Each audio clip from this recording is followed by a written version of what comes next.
L'engagement réciproque n'est pas obligatoire, mais il est vivement conseillé puisqu'il permet de bloquer la place chez l'assistante maternelle à laquelle vous souhaitez confier l'accueil de votre enfant. Il peut être signé à n'importe quel moment, même 1 an à l'avance si les deux parties sont d'accord, et y compris avant la naissance de l'enfant. Dans ce cas, à la partie date de naissance, il y aura simplement lieu d'indiquer « à naître autour de telle date ». L'engagement réciproque devra être le plus détaillé possible afin d'éviter les mésententes. Je vous conseille d'indiquer, outre les coordonnées complètes des parents et de l'assistante maternelle, la date prévisionnelle de signature d'embauche.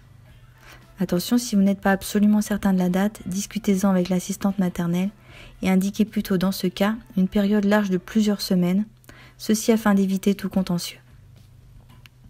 Les jours d'accueil prévus ainsi que les horaires d'arrivée et de départ de l'enfant, le nombre de semaines d'accueil dans l'année, voire également les périodes de congé de l'assistante maternelle si elles sont déjà connues, les éventuelles clauses supérieures à la convention collective négociée entre l'assistante maternelle et les parents, si l'accueil doit être réalisé certains jours fériés, la rémunération horaire brute et nette, enfin la rémunération mensuelle brute.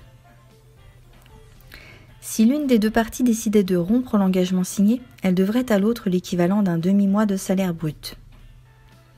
Dans certains cas, l'assistante maternelle pourra demander aux parents de lui remettre un chèque équivalent à la moitié d'un mois de salaire brut, qui sera soit encaissé si les parents décidaient finalement de ne pas lui confier l'enfant, soit restitué, éventuellement dès le début de l'accueil, ou bien, selon ce qui sera noté sur l'engagement réciproque, une fois la somme d'un demi-mois de salaire dû atteinte.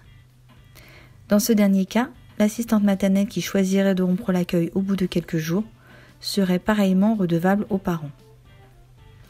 Il est possible de noter sur l'engagement les clauses de rupture qui pourraient ne pas donner lieu à indemnisation, comme par exemple un licenciement d'un des parents ou bien un déménagement.